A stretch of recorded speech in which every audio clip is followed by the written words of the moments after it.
Howdy, my name is Yulissa Ortega. I'll be going over laser-induced cavitation for my project, and I will be using LIC interchangeably to describe it.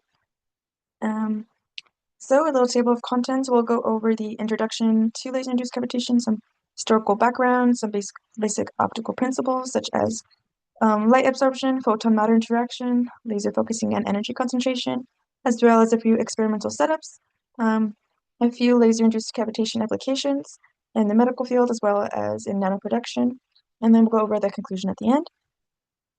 To begin, laser-induced cavitation is the formation of tiny vapor bubbles in a liquid caused by a high-energy short-duration pulse laser.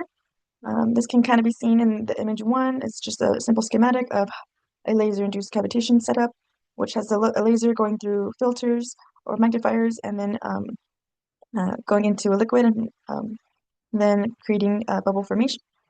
So how it works is that laser pulse deposits energy, then it is rapidly heating that area. Sometimes plasma does form, and then the bubble forms shortly after, and then there is bubble growth and collapse, which can be seen here in figure 2, which is some bubble dynamics as a product of laser-induced cavitation. And so you can see here the bubble forms, and then it gets bigger and bigger and shrinks back down, and then sometimes has a few relapses. Some historical background. So there was early cavitation theory, and before the 1960s and in the 1960s, we had the discovery of the laser, and we had some fundamental experiments that happened in the 1970s. And between the 80s and 90s, we had some medical and theoretical advancements. And in the early 2000s, we had the rise of the microfluidic application. And currently, with ultra-fast lasers, we have more precision control.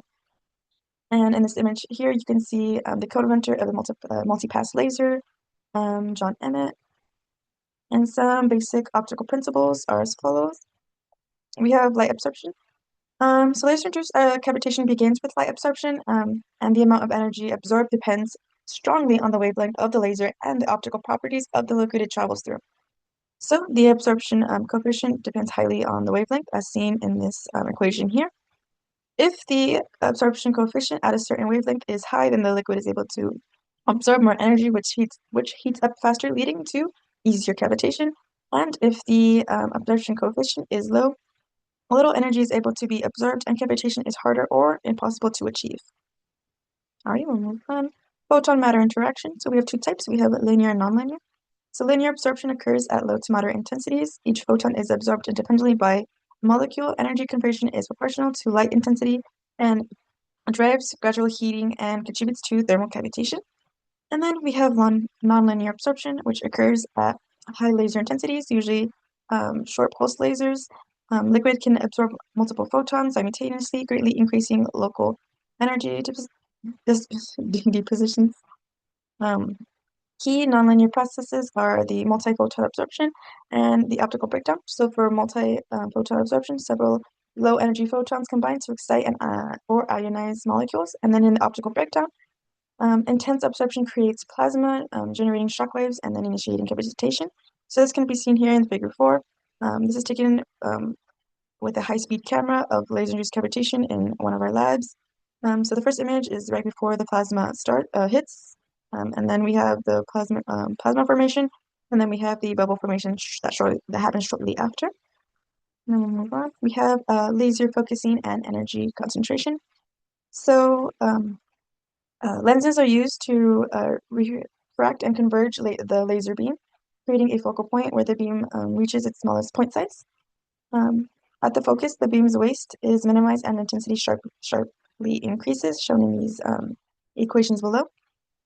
Higher intensity translates to greater energy density, enabling rapid heating of the liquid.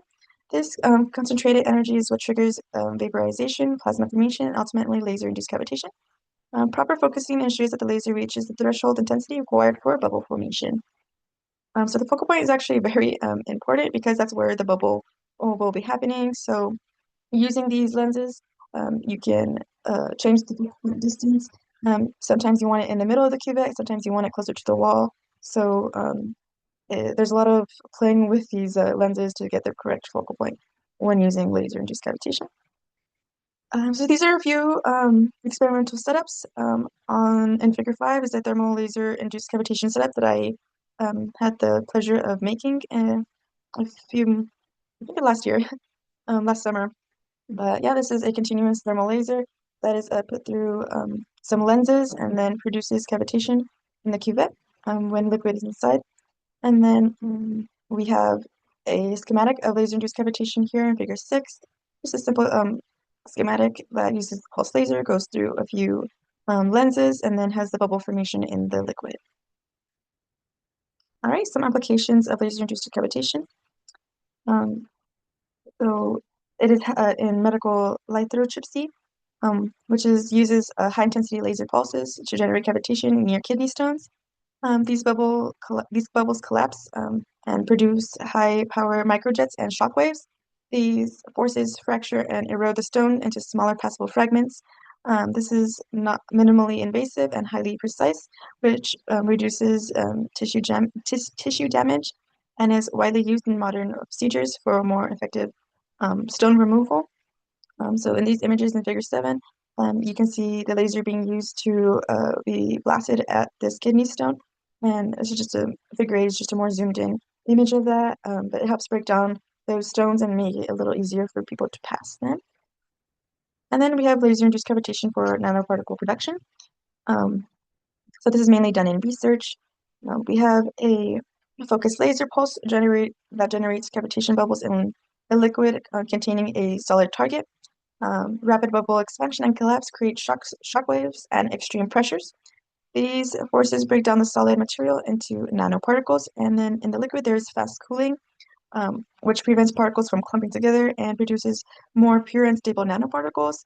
So some benefits of this method is that it's a chemical-free process, has high purity, um, leads to more precise size control of the nanoparticles, and compatibility with other materials. So this can be done with gold, titanium, and a few other materials as well. And then in this image is just the image of how that nanoparticle creation is done. So we have the laser that is blasted at a solid wall, and then the blasting creates little nanoparticles that can be used in further experimental procedures. A few conclusions. So laser wavelength does play a crucial role in how strongly the liquid absorbs light. Lenses focus the beam into tiny spots, creating very high intensities. The reflection, sorry. The refraction index determines how the beam bends and how stable the focus is. Optical interactions, such as linear and non-linear absorption, dictate how energy is deposited, and together these optical effects create the rapid localized heating that triggers thermal cavitation, or cavitation in general. And then here are my references. Thank you.